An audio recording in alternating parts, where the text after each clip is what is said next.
बताइए और आवाज़ सही जा रही है क्या? कमेंट करके बता दीजिए। उसके बाद हम लोग आज जो प्रश्न पूछा गया है, जितने भी प्रश्न मिले हैं, सभी आपके लिए लेकर आ गए हैं। तो इस वीडियो में डिस्कशन करेंगे सभी प्रश्नों का, ठीक है? तो चलिए एक बार कमेंट करके बताइएगा, आवाज़ सही जा रही है?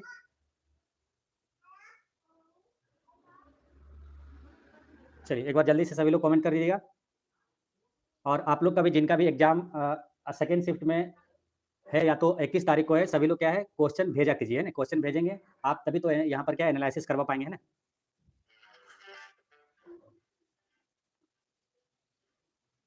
व्हाट्सएप नंबर दिया हुआ है आपको और आपको क्या है जो टेलीग्राम पर चैट है वो भी आप ओपन कर दिए आप लोगों के लिए ताकि आप क्वेश्चन आसानी से भेज सकें।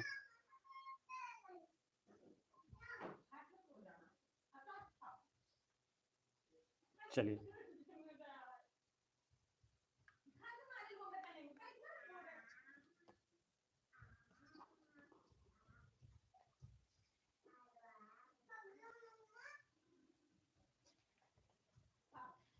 चलिए शुरुआत करते हैं हम लोग। जो आज फर्स्ट शिफ्ट में पूछे गए प्रश्न है और ज़्यादा फोकस करना है क्या जो 21 तारीख को होने वाला एग्जाम है, उसमें जो प्रश्न आएगा उसको ये ध्यान में रखना है, ठीक है? उसको ध्यान में रखते हुए क्या एक्सपेक्टेड क्वेश्चन भी इस वीडियो में देखेंगे, ठीक है? तो चलिए शुरुआत करते हैं। पहला प्रश्न जैसे पूछा गया था क्या नोबेल पुरस्कार से पूछा गया था कि 2025 का रसायन शास्त्र का नोबेल पुरस्कार किसे नहीं दिया गया है, ठीक है? यानी कुछ भी पूछे आप किसे मिला है, अगर वो याद रखते हैं तो आसानी से आंसर लगा दीजिएगा, है ना? तो 2025 का नोबेल पुरस्कार जो है रसायन शास्त्र में किसे मिला था?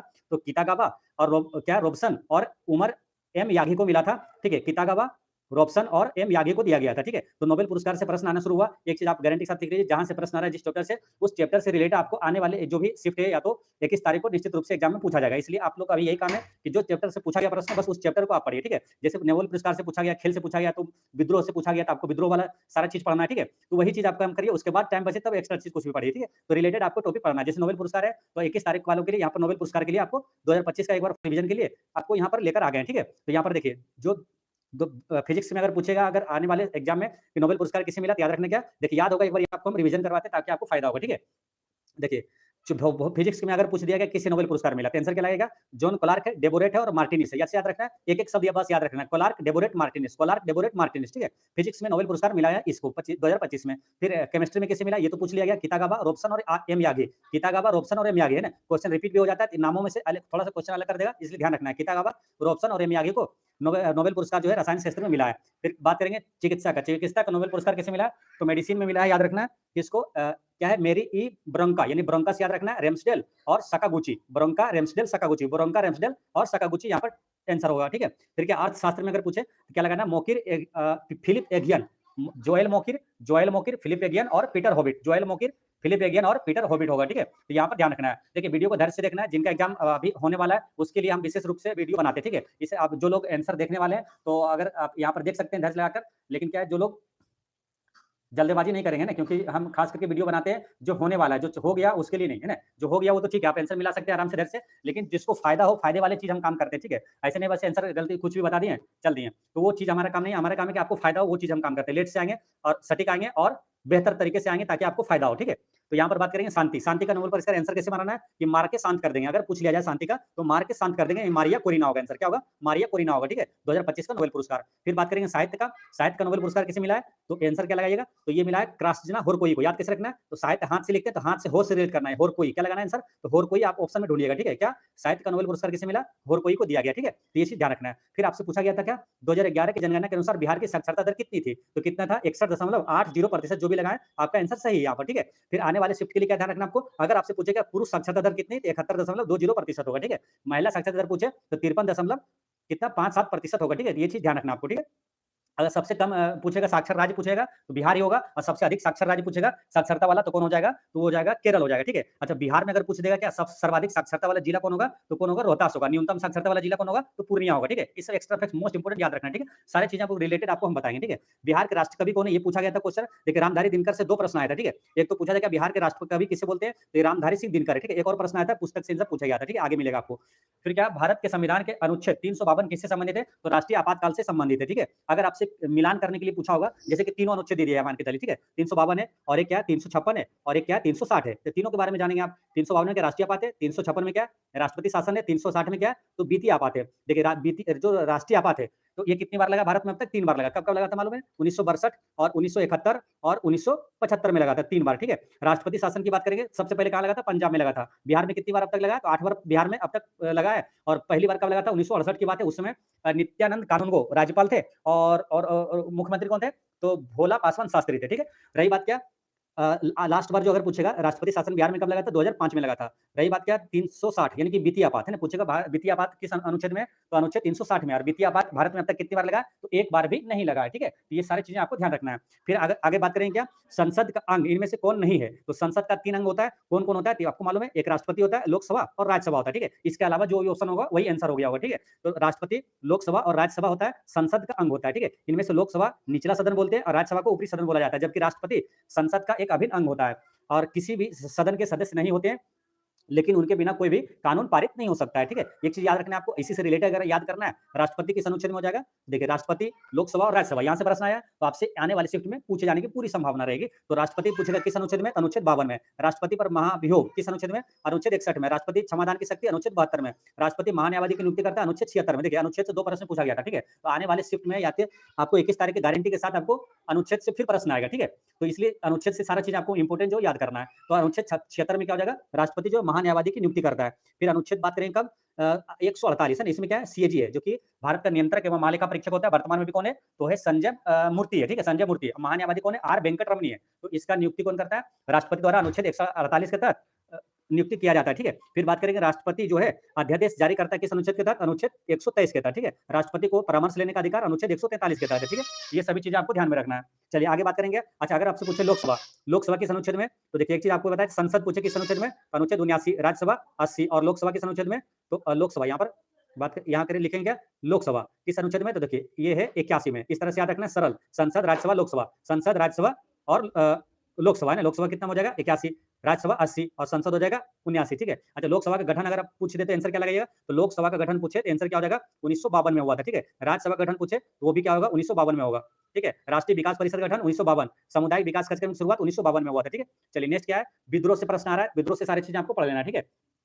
देखिए यहाँ बात करेंगे संथाल विद्रोह, ये संथाल विद्रोह के बारे में पूछा गया था और भूमि विद्रोह, कोल विद्रोह इस सब के बारे में आया था, ठीक है। अब क्वेश्चन एग्जैक्ट मुझे नहीं मिल पाया था क्या है, लेकिन आपको विद्रोह से रिलेटेड कुछ चीजें यहाँ पर बताते हैं। देखिए भूमिज विद्रोह की बात करेंगे, देखिए संथाल विद्रोह, पहले संथाल विद्रोह कहाँ झारखंड में हुआ था, इसका नेतृत्व किसने किया था, तो किया था सिंधु एवं कान्हू ने किया था। भूमिज विद्रोह के बारे में आया था, तो भूमिज विद्रोह मुख्य रूप से 1832 से 33 में तत्कालीन बंगाल के मिदनापुर जिले के मानभूम और धलभूम और जंगल महल क्षेत्रों में, यानी कि आप झारखंड और पश्चिम बंगाल का हिस्सा में हुआ था। इसका नेतृत्व किसने किया था, तो गंगा नारायण सिंह ने किया था, है ना। भूमिज विद्रोह का नेतृत्व गंगा नारायण सिंह ने किया था और इसे गंगा नारायण का हंगामा या तो चुआड़ विद्रोह भी कहा जाता है, जो कि ब्रिटिश शोषण के खिलाफ भूमिज आदिवासियों का एक बड़ा विद्रोह था। मुजफ्फरपुर कांड के बारे में पूछा गया, तो मुजफ्फरपुर कांड ये हुआ था कब 1908 में हुआ था, ठीक है। तो ये प्रश्न आया था मुजफ्फरपुर कांड के बारे में, कवक की कोशिका भित्ति किसकी बनी होती है, ये प्रश्न आया था कवक की कोशिका भित्ति, ठीक है। उसके बाद आया था प्रश्न क्या, किस संविधान संशोधन द्वारा प्रस्तावना में पंथ निरपेक्षता जोड़ा गया था, तो ये 42वां संविधान संशोधन 1976 में जोड़ा गया था, पंथ निरपेक्षता, ठीक है। यहाँ पर याद रखना अगर आपसे पूछे कि समाजवादी कब जोड़ा गया था, यही था समाजवादी, अखंडता और पंथ निरपेक्षता, ये जोड़ा गया था 42वां संविधान संशोधन के द्वारा 1976 में जोड़ा गया था। फिर आपसे ये पूछा जाता है बार-बार, इसे क्या क्वेश्चन मालूम रिपीट होने वाला बार-बार आता है। फिर आपसे पूछता क्या मूल कर्तव्य किस संविधान संशोधन के द्वारा जोड़ा गया था, तो 42वां संविधान संशोधन के द्वारा ही 1976 में जोड़ा गया था, जिसमें कितना 10 मूल कर्तव्य था, ठीक है। लेकिन वर्तमान में कितना 11 मूल कर्तव्य, तो 11वां मूल कर्तव्य कब जोड़ा गया था, तो ये था 86वां संविधान संशोधन के द्वारा। ये कब जोड़ा गया था, तो ये 2002 में जोड़ा गया था। इसमें क्या है 11वां मूल कर्तव्य है क्या, तो बच्चों को जो है ना 6 से 14 वर्ष तक के बच्चों को निःशुल्क शिक्षा का प्रावधान है 11वां मौलिक कर्तव्य में, ठीक है। अच्छा मौलिक कर्तव्य जो है किस समिति की अनुशंसा पर जोड़ा गया था, तो स्वर्ण सिंह समिति की अनुशंसा पर जोड़ा गया था, ठीक है।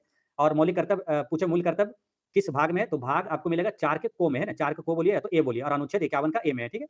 और आयरलैंड से कहाँ से, रूस के लिया था ना, रूस के संविधान से लिया गया था मूल कर्तव्य। नेक्स्ट क्या किस खिलाड़ी को, है ना, बोला था किस खिलाड़ी को भारत रत्न दिया गया, तो अभी एकमात्र सचिन तेंदुलकर को खेल में जो है खिलाड़ी को भारत रत्न दिया गया था 2014 में, ठीक है। फिर बात करें क्या नोनिया विद्रोह पूछा था, यानी क्वेश्चन ऐसे था कि कौन सा विद्रोह का जो विस्तार है पूर्णिया तक था, तो यही नोनिया विद्रोह था। बिहार के पूर्णिया में नोनिया विद्रोह जो कि 1778 से 1800 के बीच हुआ था। और सन्यासी विद्रोह की बात करेंगे तो ये 1770 से 71 और 1857 का गदर जैसे विद्रोह हुए थे, जो मुख्य रूप से ब्रिटिश ईस्ट इंडिया कंपनी के शोषण और नीतियों के खिलाफ थे। और इसमें नमक सत्याग्रह 1930 और अगस्त सत्या क्रांति जो 1942 जैसे राष्ट्रीय आंदोलनों की गूंज भी सुनाई दी थी, जिसमें स्थानीय लोगों ने महत्वपूर्ण भूमिका निभाई थी।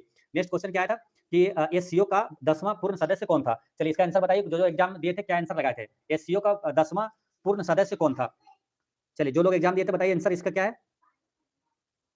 ये क्या है कि संघाई सहयोग संगठन का 10वां पूर्ण सदस्य कौन बना है? आंसर क्या लगाए थे आप लोग? तो आंसर क्या होगा? जो लगाएंगे क्या? बेलारूस है ना।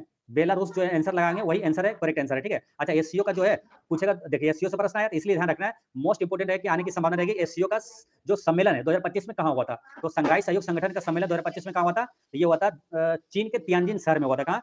चीन के तियानजिन शहर में हुआ था। ये चीज आपको ध्यान रखना है। ठीक है। चलिए यहाँ पर बात करते क्या, संघाई सहयोग संगठन का 10वां पूर्ण सदस्य बेलारूस में हुआ, जो कि जुलाई 2025 में पूर्ण सदस्य देश बना और एससीओ में कुल 10 पूर्ण सदस्य हो गया, जिसमें कि चीन है, रूस है, Kazakhstan, Kyrgyzstan, Tajikistan, Uzbekistan, Bharat, Pakistan, Iran और बेलारूस शामिल है। ठीक है। यानी कि 10 सदस्य देश है। कौन कौन सा है? तो जो स्थान वाला है देखिए सब है। देखिए कजाकिस्तान, किर्गिस्तान, ईस्तान, उसके बाद कजाकिस्तान, ये क्या है? उज्बेकिस्तान, पाकिस्तान, ईस्तान वाला अधिकतर सब है। फिर उसमें क्या है? भारत है, ईरान है, बेलारूस है और चीन और रूस है। ठीक है। ये रूस और रूस है ना, रूस भी है और बेलारूस भी है। तो ये सब ध्यान रखना है कौन कौन सा सदस्य देश है। इसका पीडीएफ है टेलीग्राम पर हम डाल देंगे, तो उसको एक बार आप लोग देख लीजिएगा, जिनका एग्जाम कितना 21 तारीख को, तो एक बार देख लीजिएगा आप लोग। ठीक है। एक बार जरूर देख लीजिएगा, इसका पीडीएफ हम टेलीग्राम पे शेयर कर देंगे। चलिए फिर बात करते हैं हम लोग क्या, जारवा जनजाति पूछा था कहाँ निवास करती है? तो जारवा जनजाति कहाँ निवास करती है? अंडमान और निकोबार द्वीपों में जारवा जनजाति रहती है। और कौन सा रहता है मालूम? सोमपेन जनजाति भी पूछेगा ना, तो आंसर क्या लगेगा? तो अंडमान निकोबार द्वीप समूह लगाइएगा। ठीक है। सोमपेन जनजाति, सेम्पेन या तो जारवा, ये क्या हो गया? अंडमान निकोबार द्वीप समूह हो गया। फिर यहाँ पर बात करें क्या, यहाँ पर अगर अंडमान निकोबार द्वीप समूह को पूछेगा कि राजधानी जो है क्या है? Port Blair. उसका नया नाम क्या रखा गया है? ध्यान रखना, नया नाम उसका है श्री विजयपुरम है। ठीक है। ये ध्यान रखना। अच्छा अंडमान निकोबार द्वीप समूह अगर पूछते कहाँ है पर, तो आंसर क्या लगाएगा? ये भारत है। तो अंडमान निकोबार द्वीप समूह ये बंगाल की खाड़ी में मिलेगा। लक्षद्वीप पूछेगा कहाँ? ये कहाँ मिलेगा? ये अरब सागर में मिलेगा। ठीक है। ये सब चीजें ध्यान रखना है। नेक्स्ट क्या है? सिल्क सिटी किसे कहा जाता है? तो भारत जो भागलपुर को है, भारत का क्या रेशम नगरी कहा जाता है। आपसे पूछा था क्या वर्तमान में भारत के 26वें गवर्नर कौन है? तो वर्तमान गवर्नर कौन है? संजय मल्होत्रा है, अभी गवर्नर है। और पूछेगा नया डिप्टी गवर्नर कौन बना है? तो शिरीष चंद्र मुर्मू बना है। कौन? शिशिर चंद्र मुर्मू बना है डिप्टी गवर्नर। ठीक है। अच्छा इस टाइप का प्रश्न है ना, आपसे पूछा जाएगा इंपोर्टेंट, जैसे आपको याद रखना क्या मालूम, जैसे कि सीएजी वर्तमान में कौन है? नियंत्रक एवं मालिका परीक्षक। तो आंसर क्या लगाएगा? पूछेगा संजय मूर्ति। क्या लगेगा? संजय मूर्ति। ठीक है। फिर पूछेगा आपसे 53वां मुख्य न्यायाधीश कौन है भारत का भी वर्तमान में? तो आंसर क्या लगाना है? तो वो है कौन? अभी सूर्यकांत है ना, सूर्यकांत है ना, जस्टिस सूर्यकांत है। 52वां अगर पूछ दिया जाए तो बी आर गवई आंसर लगाना है। ठीक है। तो 52वां पूछ सकता है, इसलिए ध्यान रखना, ऐसा नहीं कि सूर्यकांत आंसर लगा देना कुछ भी पूछे। तो 52वां पूछेगा बी आर गवई और 53वां पूछेगा तो सूर्यकांत होगा। ठीक है। फिर आपसे याद रखना क्या, देखिए भारत का वर्तमान महान्यायवादी कौन है? तो महान्यायवादी आर वेंकट रमणी है। अच्छा मुख्य जो निर्वाचन आयुक्त कौन है? तो ज्ञानेश कुमार है। मुख्य निर्वाचन आयुक्त पूछेगा तो ज्ञानेश कुमार है ना। इस टाइप के प्रश्न गारंटी आपको पूछा जाएगा, क्योंकि यहाँ से पूछा जा रहा है। ठीक है। तो मुख्य निर्वाचन आयुक्त ज्ञानेश कुमार हो जाएगा। फिर आपसे अगर पूछे क्या अभी वर्तमान में 11वां जो है इसरो का अध्यक्ष कौन है? तो वी नारायणन है। कौन है? वी नारायणन जो है इसरो का अध्यक्ष है। ठीक है। तो ये चीज आपको ध्यान रखना है, ये सभी चीजें। चलिए नेक्स्ट क्या है? अच्छा और भी है ना, जो 21 तारीख का एग्जाम जिनका होने वाला है उसके लिए हम और है ना एक्सपेक्टेड जो प्रश्न है जहां से पूछा गया उसी चैप्टर से रिलेटेड है ना, मोस्ट इंपोर्टेंट प्रश्न आपको हम लेकर आएंगे। ठीक है। तो इस चैनल पर बने रहे, आपको क्या एक्सपेक्टेड क्वेश्चन वहां से प्रेजेंस पूरी संभावना की आएगी। ठीक है। बस इसी से रिलेटेड और कुछ भी नहीं लाना। जो आपके आज एग्जाम हुआ फर्स्ट शिफ्ट में, सेकंड शिफ्ट में जो होगा उसी से रिलेटेड वही चैप्टर से आपको करंट अफेयर जैसे मान के चलिए कि अभी आपसे पूछा मालूम क्या, सूचना आयोग पूछा था और गवर्नर पूछा, यानी कि नियुक्तियां आई है। क्या है? नियुक्तियां चैप्टर से। तो अपॉइंटमेंट का जो है जितनी भी नियुक्तियां हुआ है उसके लिए हम आपको अलग से एक चैप्टर लेकर आएंगे वीडियो, उसमें जितनी भी नियुक्तियां हुई है नया वो आपको 2025 में आपको सब बता देंगे, गारंटी वहां से प्रश्न आएगा। ठीक है। आप भी जानते हैं, इसलिए रिलेटेड चीजें इसमें पढ़ना है। ठीक है। फिर बात करते हैं क्या पूछा था, क्या मतदान की आयु 21 वर्ष से घटाकर 18 वर्ष कर दिया गया था किस संविधान संशोधन के द्वारा? 61वां संविधान संशोधन के द्वारा 1988 ये अधिनियम था, लेकिन ये लागू कब हुआ था? तो 1989 में लागू हुआ था। ठीक है। याद रखना है। तो किस संविधान संशोधन? 61वां संविधान संशोधन के द्वारा ये हुआ था, 21 वर्ष से घटाकर 18 वर्ष कर दिया गया। अगर आपसे पूछे क्या मालूम राष्ट्रीय मतदाता दिवस कब मनाया जाता है? आंसर क्या लगाइएगा? चलिए सभी लोग लगाइए, राष्ट्रीय मतदाता दिवस कब मनाया जाता है? कौन कौन आंसर इसका बता सकता है? चलिए राष्ट्रीय मतदाता दिवस, राष्ट्रीय मतदाता दिवस बताइए कब? देखिए राष्ट्रीय मतदाता दिवस कब मनाया था, देखिए बात है क्या, भारत निर्वाचन आयोग का गठन कब हुआ था मालूम? भारत निर्वाचन आयोग की स्थापना हुआ था 25 जनवरी 1950 को हुआ था। ठीक है। 25 जनवरी 1950 को भारत निर्वाचन आयोग की स्थापना हुआ था, इसलिए 25 जनवरी को क्या मनाया जाता है? राष्ट्रीय मतदाता दिवस। यहीं से 25 जनवरी आया, राष्ट्रीय मतदाता दिवस 25 जनवरी को मनाया जाता है। ठीक है। अगर पूछे निर्वाचन किस भाग में, तो भाग 15 में निर्वाचन अनुच्छेद पूछेगा तो अनुच्छेद 324 आंसर लगाना है। ठीक है। चलिए नेक्स्ट क्वेश्चन क्या है, बिहार का कौन सा जिला उत्तर प्रदेश और झारखंड दोनों से सीमा लगती है। तो कौन सा जिला यूपी और दोनों से सीमा लगती है? तो इस टाइप का प्रश्न पूछा जा रहा है, तो आपको पूछा जाएगा एग्जाम में, ठीक है। तो कौन सा है? वो रोहतास है। रोहतास रोहतास है ना, काफी महत्वपूर्ण, मालूम रोहतास क्यों महत्वपूर्ण है? तो बिहार में चावल का कटोरा किसे बोलते हैं? रोहतास। बिहार का सबसे साक्षर जिला कौन सा है? तो रोहतास है। और यूपी और झारखंड के साथ दोनों के साथ सीमा साझा करती है रोहतास। अच्छा, इस टाइप के प्रश्न आएगा जिला वाले में, ठीक है। तो जिला में कौन कौन से याद रखना है? देखिए, सर्वाधिक पूछेगा वर्षा कहाँ होती है? तो किशनगंज आंसर लगाना है। सर्वाधिक वर्षा वाला जिला किशनगंज हो जाएगा, ठीक है। सर्वाधिक फल उत्पादन जिला पूछेगा तो आंसर क्या होगा? मुजफ्फरपुर हो जाएगा, ठीक है। ये आंसर लगाना आपको। अगर आपसे पूछेगा सर्वाधिक जैसे साक्षर जिला हो गया ये कौन? रोहतास। न्यूनतम साक्षर जिला पूछेगा तो क्या लगाना है? पूर्णिया। पूर्णिया क्या है? सर्वाधिक जूट उत्पादक जिला भी है पूर्णिया, ठीक है। इस टाइप की चीजें आपको ध्यान रखना है, ठीक है।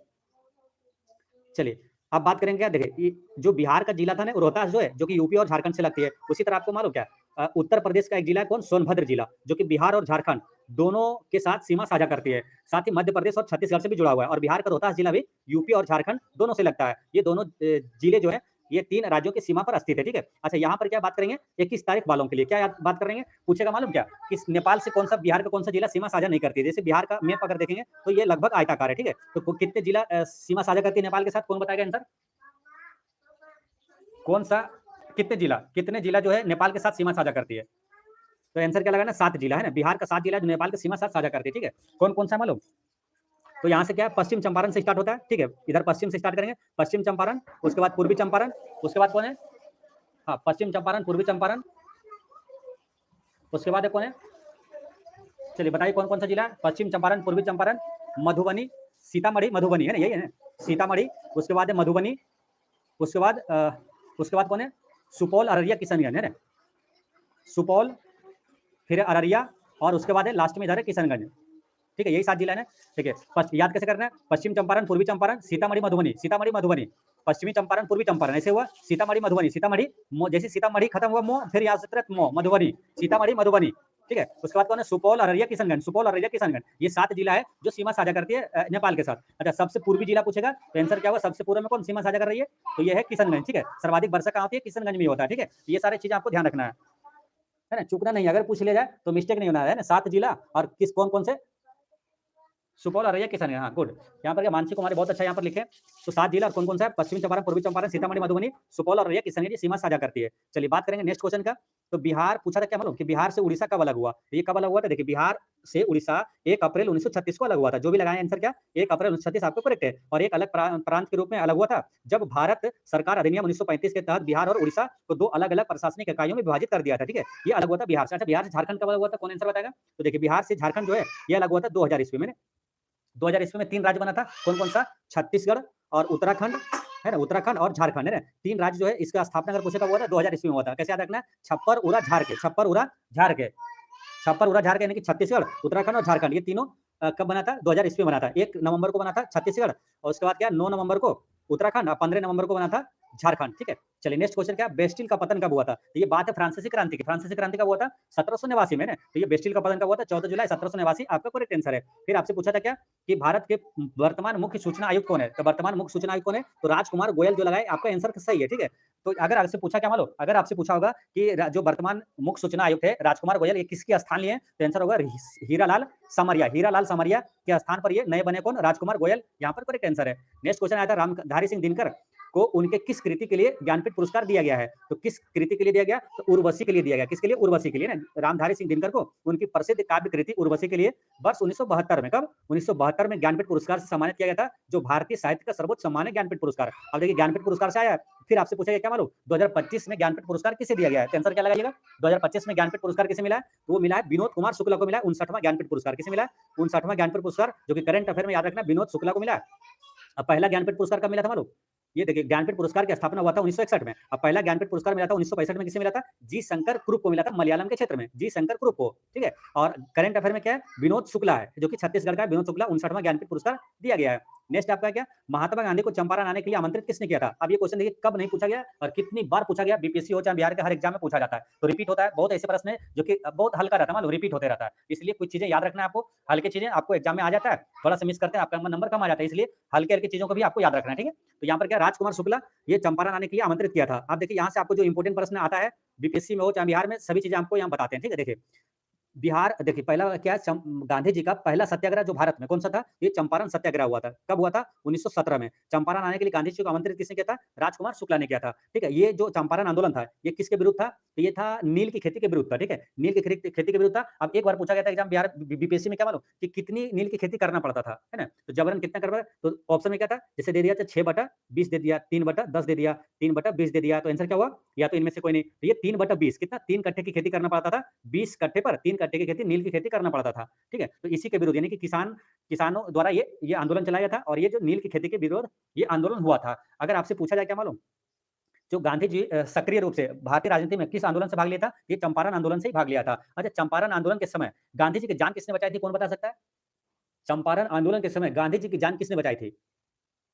चलिए कमेंट करके बताइए कौन बता सकता है इसका आंसर। फिर यहाँ पर बात करें क्या कॉमनवेल्थ समाचार पत्र के संपादक कौन है? तो कॉमनवेल्थ समाचार पत्र के संपादक कौन है? तो ये है कौन है? एनी बिसेंट है ना। एनी बिसेंट न्यू इंडिया के संपादक अगर पूछे तो वो भी आंसर क्या होगा? Any Besant. एनी बिसेंट और कौन मानो तो भारतीय राष्ट्रीय कांग्रेस की पहली महिला अध्यक्ष कौन है? तो एनी बिसेंट ही है ना। एनी बिसेंट ही है जो कि हाँ राजू राजू क्या है राजू जयकर इसका आंसर आ गया बत्तख मियाँ है ना। बहुत अच्छा शानदार। और एक सुमन कुमारी का भी आंसर आया बत्तख मियाँ। आकृति का भी आया आंसर बत्तख मियाँ बहुत अच्छा है ना। बत्तख मियाँ था ठीक।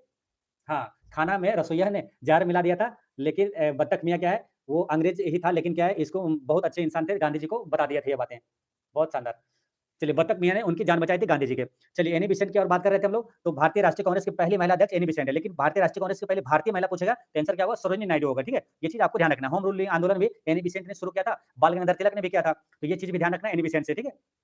चलिए यहाँ पर बात करेंगे नेक्स्ट क्वेश्चन क्या है कांगेर घाटी राष्ट्रीय उद्यान पूछा कहां पर स्थित है तो ये कहां है छत्तीसगढ़ में ना कांगेर घाटी राष्ट्रीय उद्यान ये छत्तीसगढ़ यहाँ पर करेक्ट आंसर है ना 59वां ज्ञानपुर पुरस्कार जो मिला था विनोद शुक्ला वो कहां के वो छत्तीसगढ़ का ये ठीक है मैत्री सैन्य अभ्यास किस देश के बीच होता है देखिए सैन्य अभ्यास वाला आज भी टेलीग्राम पर वीडियो डाले थे टेलीग्राम पर शेयर किए थे ठीक है अब वहीं से प्रश्न आया इसलिए जो वीडियो और फोटो हम डालें देखिए आपके एग्जाम में पूछा जाएगा और पूछा गया है इसलिए जो वीडियो या तो फोटो डालें टेलीग्राम पर उससे जरूर देख लीजिएगा विद्रोह के बारे में डाले थे आप टेलीग्राम पर जाकर चेक कर लीजिएगा तो विद्रोह आज सुबह ही आपको फोटो डाले थे विद्रोह से वहां से प्रश्न आया ठीक है तो वहां पर देख लीजिएगा तो थाईलैंड के बीच होता है ना? चलिए बात करेंगे क्या युद्ध के समय सर्वोच्च वीरता पुरस्कार कौन-सा होता है ना? युद्ध के समय सर्वोच्च वीरता पुरस्कार जो होता है वो क्या होता है? परमवीर चक्र होता है ना? तो युद्ध के समय सर्वोच्च वीरता पुरस्कार परमवीर चक्र होता है। हालाँकि सर्वोच्च पुरस्कार भारत का अगर पूछे क्या होता है? तो वो होता है भारत रत्न। और दूसरे नंबर पर कौन है? तो पद्म विभूषण है और तीसरा पद्म भूषण है और चौथा पर कौन है? पद्मश्री अवार्ड है। लेकिन युद्ध के दौरान पूछेगा सबसे सर्वोच्च वीरता पुरस्कार है, ये है परमवीर चक्र। अच्छा अगर आपसे पूछ लिया जाए क्या मालूम कि शांति काल का भारत में सर्वोच्च वीरता पुरस्कार कौन-सा है? तो शांति काल में कौन हो जाएगा? अशोक चक्र। है ना? ये युद्ध वाला पूछा है, अगर आपसे पूछे क्या शांति काल का सर्वोच्च वीरता पुरस्कार, तो आंसर क्या होगा? अशोक चक्र यहाँ पर करेक्ट आंसर होगा, ठीक है? जो कि असाधारण वीरता, साहस व आत्म बलिदान के लिए सैनिकों और असैनिकों को दिया जाता है। यह युद्ध के मैदान के से दूर वीरता के कार्यों के लिए दिया जाने वाला सबसे बड़ा सम्मान है और इसके बाद आता है कीर्ति चक्र, दूसरा है। कीर्ति चक्र जो है, दूसरा है, उसके बाद है शौर्य चक्र जो कि तीसरे नंबर पर आता है। ठीक है? चलिए नेक्स्ट क्वेश्चन क्या है? हेनले पासपोर्ट के बारे में पूछा था। तो हेनले पासपोर्ट देखिए 2025 के बारे में पूछा होगा, आंसर क्या हुआ? 85 होगा, ठीक है? अभी 2026 में क्या हुआ? चेंज हो गया, कितना हो गया? 80वें स्थान पर आ गया, ठीक है? और अगर पूछेगा तो 80वें स्थान पर अगर 55 देशों में क्या है? भारत के लिए क्या वीज़ा फ्री है, ठीक है? चलिए यहाँ पर थोड़ा डिटेल पढ़ लेते हैं क्या है? हेनले पासपोर्ट इंडेक्स 2025 के बारे में जो 2024 के अंत में जारी हुआ था, के अनुसार भारत की रैंक क्या है? 85वीं है, जो कि 2024 की रैंक जो है 80 से गिरी थी, अब फिर 80 पर आ गया, कहाँ? फिर 2026 में क्या 80 पर आ गया, ध्यान रखना। भारतीय पासपोर्ट धारकों को लगभग 57 देशों में वीज़ा फ्री एंट्री मिलती थी। देखिए 57 देशों में 2025 वाला पूछेगा तो 57 देशों में वीज़ा फ्री, लेकिन अभी 2026 वाला क्या है 55 देशों में वीज़ा फ्री एंट्री है, ठीक है?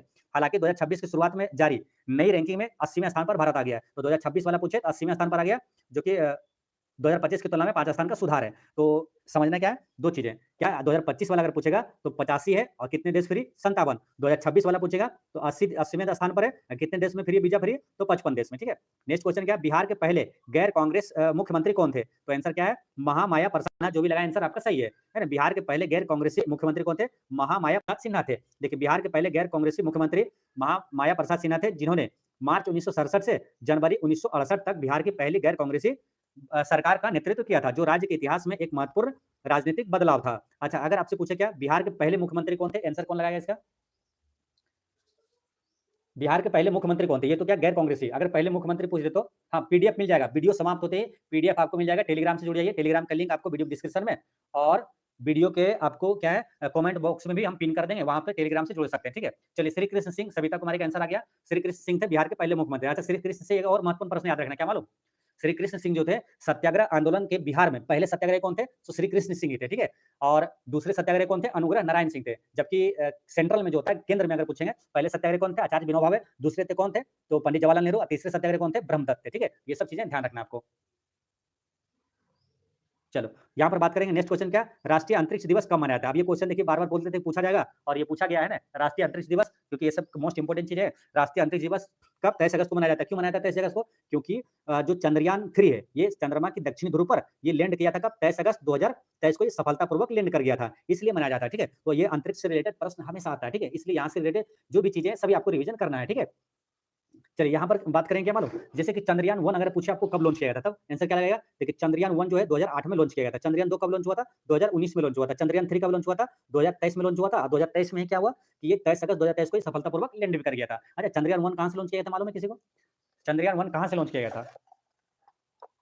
तो ये लॉन्च किया गया था मालूम कहाँ से? चंद्रयान 1 जो है आंध्र प्रदेश के श्रीहरिकोटा के सतीश धवन अंतरिक्ष केंद्र से लॉन्च किया गया था। अब इंटरेस्टिंग बात क्या मालूम? चंद्रयान 1, चंद्रयान 2, चंद्रयान 3 ये तीनों कहाँ से लॉन्च हुआ? आंध्र प्रदेश के श्रीहरिकोटा के सतीश धवन अंतरिक्ष केंद्र से लॉन्च हुआ है, ठीक है? और मंगलयान प्रथम जो है 2013 में लॉन्च हुआ था, वो भी कहाँ से लॉन्च हुआ था? तो यहीं से लॉन्च हुआ, आंध्र प्रदेश के श्रीहरिकोटा के सतीश धवन अंतरिक्ष केंद्र से लॉन्च हुआ था, ठीक है? ये सब आपको याद रखना है।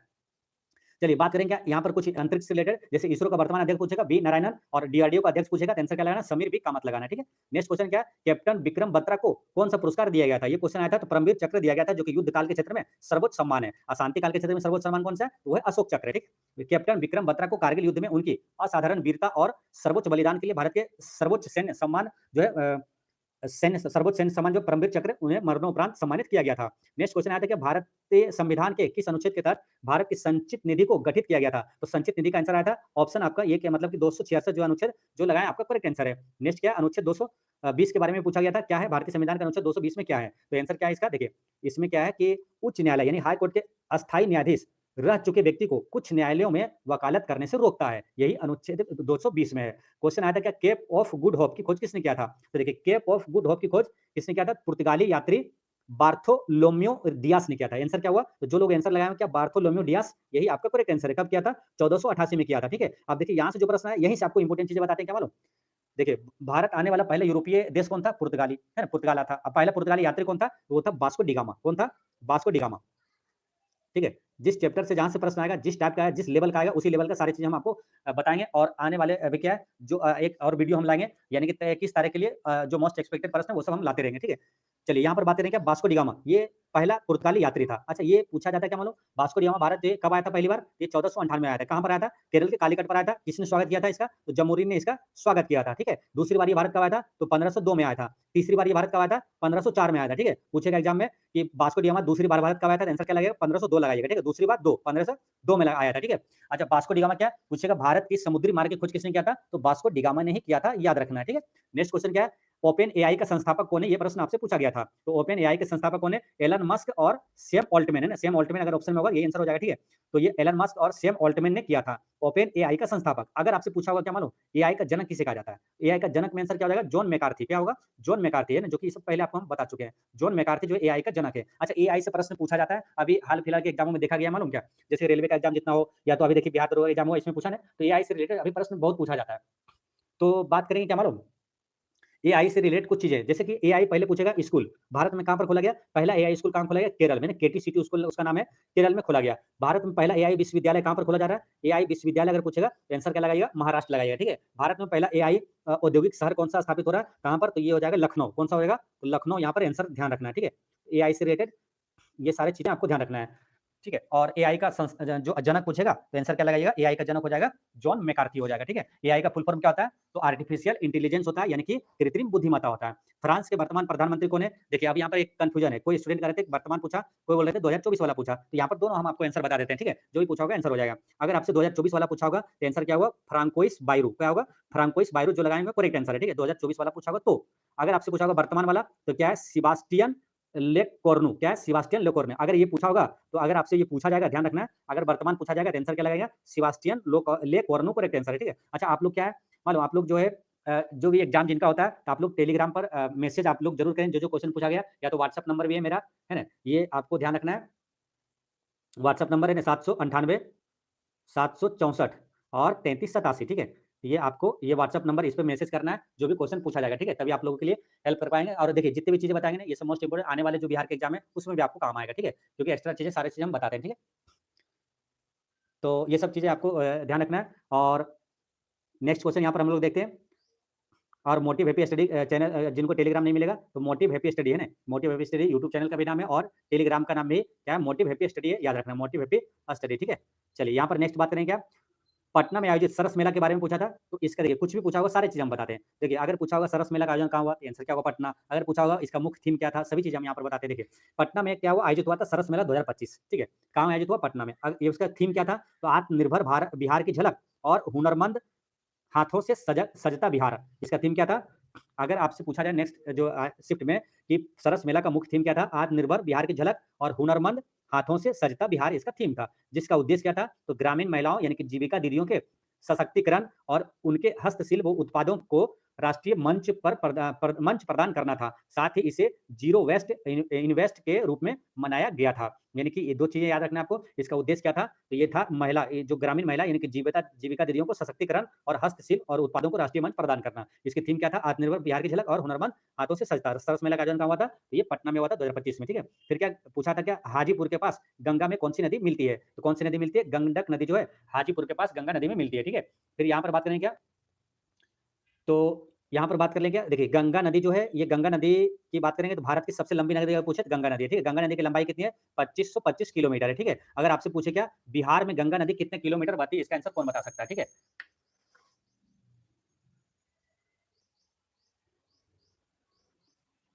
चलिए स्टेटमेंट वाला भी कुछ क्वेश्चन आया था, जो कि स्टेटमेंट वाला कुछ स्टूडेंट नहीं बताया, स्टेटमेंट वाला भी क्वेश्चन था, ठीक है?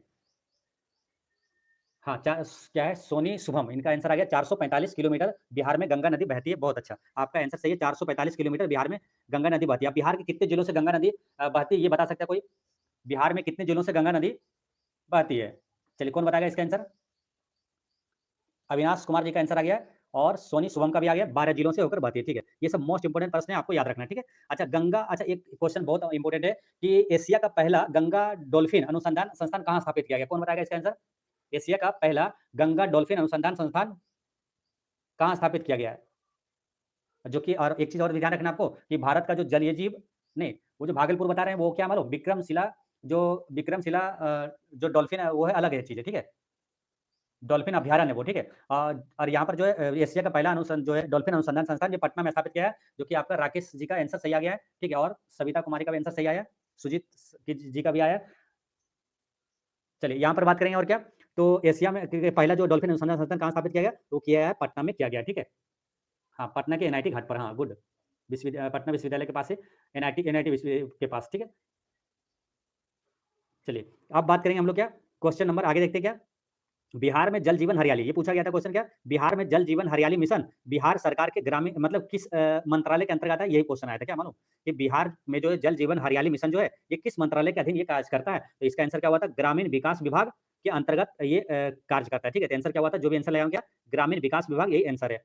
नेक्स्ट क्वेश्चन आता है कि डी गुकेश ने विश्व शतरंज चैंपियनशिप 2025 ये किसे हराकर जीता था? तो किसे हराया था? तो ये मैग्नस कार्लसन को है ना, ये भी क्या वर्ल्ड चैंपियन, ये भी क्या विश्व सबसे एक नंबर खिलाड़ी है, इसी को हरा दिया था डी गुकेश है ना, अपना भारत का डी गुकेश जो है मैग्नस कार्लसन जो आंसर लगाए हुए हैं आपका सही है। अच्छा डी गुकेश काफी महत्वपूर्ण है, इनसे एक और प्रश्न है जो कि बनता है पूछा जाएगा, ठीक है? क्या? देखिए डी गुकेश ने 2024 में मेजर ध्यानचंद खेल रत्न पुरस्कार कितने लोगों को दिया गया था मालूम? मेजर ध्यानचंद खेल रत्न पुरस्कार 2024 में अभी 25 का मतलब 25 का अलग है, 2024 वाला कितने लोगों को मिला? ये 4 लोगों को मिला, ठीक है? कौन-कौन है? एक डी गुकेश है, एक है डी गुकेश शतरंज खिलाड़ी है, एक हरमनप्रीत सिंह जो कि हॉकी खिलाड़ी है, एक मनु भाकर है जो कि क्या है वो शूटिंग से है और एक प्रवीण कुमार जो कि पैरा एथलीट है जो कि हाई जंप से संबंधित है, ठीक है? चलिए नेक्स्ट क्वेश्चन क्या? तेलंगाना का प्रथम विद्रोह यानी पृथक विद्रोह पूछा था। तेलंगाना का पृथक विद्रोह कब हुआ था? ये 1946 से 51 तक है ना, यही आंसर है आपका, ठीक है? तेलंगाना राज्य का गठन कब हुआ था मालूम है ना? 2 जून 2014 को हुआ था, ठीक है? तेलंगाना की राजधानी कहाँ हो जाएगा? हैदराबाद है ना? आंध्र प्रदेश की राजधानी अमरावती। तेलंगाना की राजधानी हैदराबाद में क्या हुआ था? तो मिस वर्ल्ड 2025 का आयोजन कहाँ हुआ? तो हैदराबाद में हुआ। मिस वर्ल्ड 2025 के विजेता कौन है? तो ओपल सुचाता जो कि थाईलैंड की है। और मिस यूनिवर्स 2025 के विजेता कौन है? तो वो है फातिमा बोस जो कि कहाँ की? मेक्सिको की है। अच्छा आंध्र प्रदेश का अमरावती में क्या हुआ? एक करंट अफेयर मोस्ट इंपोर्टेंट है क्या मालूम? तो भारत का पहला क्वांटम कंप्यूटिंग गाँव कहाँ स्थापित किया जा रहा है? आंध्र प्रदेश के अमरावती में स्थापित किया जा रहा है। नेक्स्ट क्वेश्चन क्या? नगर पालिका चुनाव में ई वोटिंग शुरू करने वाला पहला राज्य कौन है? तो बिहार है। नगर पालिका चुनाव में ई वोटिंग करने वाला पहला राज्य चुनाव है ना। ये जब आपको हम सेट प्रैक्टिस करवाते थे, ये कई बार आया, ठीक है? कई क्वेश्चन है जो कि आपको हम कई बार आपको हम पढ़ा दिए हैं। जो लोग रेगुलर बने होंगे, कई क्वेश्चन वो बना के आए होंगे, ठीक है? फिर यहाँ प्लान का हिंदी पूछा था ना, प्लान का हिंदी क्या होता है? काफ़ी ईज़ी क्वेश्चन है, योजना होता है इसका मतलब, ठीक है? फिर क्वेश्चन आया था कृषि वोल्टाइक से, है ना? तो कृषि वोल्टाइक से संबंधित एक प्रश्न आया था। तो कृषि वोल्टाइक परियोजना का संबंध एक ही भूमि पर कृषि फसलों के उत्पादन और सौर ऊर्जा के उत्पादन को एक साथ करने से है। तो कृषि वोल्टाइक परियोजना का संबंध किससे है? तो कृषि फसलों के उत्पादन और सौर ऊर्जा के उत्पादन को एक साथ करने से इसका संबंध है। इसे एग्री वोल्टेइक या तो ड्यूल यूज सोलर के रूप में भी जाना जाता है, जहां खेती के ऊपर सोलर पैनल लगाया जाता है। ये है कृषि वोल्टाइक, ठीक है? नेक्स्ट क्या है?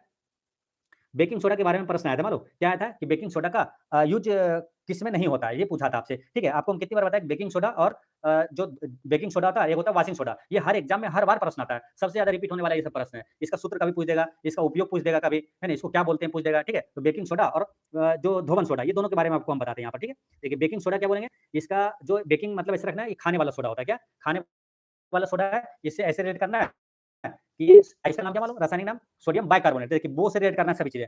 सोडियम बाइकार्बोनेट हो गया और बेकिंग सोडा हो गया, और बाय करके खाते हैं इसको, खाने वाला सोडा है ना, कोई भी चीज बाय करके खाते हैं। और इसका फॉर्मूला क्या होता है, इसका रासायनिक सूत्र पूछेगा क्या होता है, ये होता है NaHCO3 होता है, NaHCO3 होता है, ठीक है? बेकिंग सोडा का रासायनिक फॉर्मूला अगर पूछे तो। फिर बेकिंग सोडा का प्रयोग पूछा था किस में होता है, तो सभी चीजें यहाँ पर हम बताते हैं कहाँ का इसका यूज होता है, ठीक है? देखिए इसका यूज होता है बेकरी में होता है, ठीक है? स्वास्थ्य में होता है, सफाई के लिए होता है, अग्निशमन में होता है। पूछा था किस में नहीं होता है, इसके अलावा जो भी ऑप्शन होगा आंसर होगा आपका, ठीक है? तो देखिए बेकरी में कहाँ क्या क्या यूज करते हैं बेकिंग सोडा को, तो बेकिंग सोडा को क्या बोलते हैं, सोडियम बाइकार्बोनेट है, और एक होता है सोडियम कार्बोनेट जो कि क्या होता है Na2, और क्या होता है Na2CO3 और 10H2O है ना, यही होता है ना वाशिंग सोडा, धोवन सोडा जिसको बोलते हैं 10H2O, ठीक है? चलिए यहाँ पर क्या यूज पूछा था, तो यूज के बारे में देखते हैं। तो ये बेकरी में मतलब केक, ब्रेड आदि बनाने में खमीर उठाने के लिए, जिससे वे स्पंजी बनते हैं, अम्लीय पदार्थों के साथ मिलाकर कार्बन डाइऑक्साइड छोड़ता है, तो इसका यूज करते हैं यहाँ पर। स्वास्थ्य में कैसे यूज करते हैं इसका, तो क्या एंटासिड यानी कि अम्लनाशक के रूप में पेट के अतिरिक्त अम्लता को शांत करने में और दांतों को सफेद करने में इसका इस्तेमाल करते हैं। सफाई में करते हैं, यानी फ्रिज, ओवन और माइक्रोवेव को साफ करने में और गंध दूर करने में भी और दाग हटाने में भी इसका प्रयोग करते हैं। फिर क्या अग्निशमन में प्रयोग करते हैं इसका, यानी सोडा एसिड अग्निशामक यंत्रों में कार्बन डाइऑक्साइड बनाने के लिए भी इसका इस्तेमाल करते हैं बेकिंग सोडा का, ठीक है? अच्छा, आग बुझाने में किस गैस का प्रयोग करते हैं, कार्बन डाइऑक्साइड का प्रयोग करते हैं, ठीक है? अन्य चीज़ों में क्या, तो फलों और सब्जियों को कीटनाशक हटाने और त्वचा की जलन जैसे सनबर्न और कीड़े से काटने में राहत के लिए इसका इस्तेमाल करते हैं। फिर बात करेंगे धोवन सोडा, जो कि जो क्या होता है वाशिंग सोडा होता है। धोवन सोडा, इसका फॉर्मूला क्या था, Na2CO10H2O, क्या होता है 10H2O, है ना? ये फॉर्मूला होता है इसका धोवन सोडा का। इसका उपयोग कहाँ करते हैं, तो कांच, साबुन और कागज के उद्योग के निर्माण में किसका, धोवन सोडा का इस्तेमाल किया जाता है। सफाई में भी करते हैं इसका इस्तेमाल, वॉशिंग वॉशिंग है ना, सफाई वॉशिंग पाउडर है ये, है ना? धोवन सोडा सफाई में हो गया, है ना? कपड़ों की धुलाई और घरों की सफाई में इसका इस्तेमाल करते हैं। जल उपचार में भी किया जाता है, यानी पानी की अस्थायी कठोरता दूर करने के लिए सोडियम ये कार्बोनेट का इस्तेमाल करते हैं, यानी कि धोवन सोडा का इस्तेमाल किया जाता है, ठीक है? फिर क्या है रासायनिक निर्माण जो होता है, जैसे बोरेक्स और सोडियम यौगिकों के निर्माण में इसका प्रयोग करते हैं। नेक्स्ट क्वेश्चन आया था कंप्यूटर से रिलेटेड, एक प्रश्न पूछा गया था। क्या पूछा गया था कि माइक्रो मतलब क्या था? कंप्यूटर में माइक्रो का मतलब क्या होता है? देखिए कंप्यूटर में माइक्रो का अर्थ होता है क्या? छोटा होता है ना, माइक्रो मतलब छोटा होता है। जो आमतौर पर माइक्रो कंप्यूटर जैसे कि डेस्कटॉप हो गया, लैपटॉप हो गया और टैबलेट, स्मार्टफ़ोन या तो माइक्रो प्रोसेसर, एक कंप्यूटर का दिमाग जैसे छोटे आकार के कंप्यूटर उनके घटकों को दर्शाता है। यह पहले बड़े मेनफ्रेम कंप्यूटरों के विपरीत है।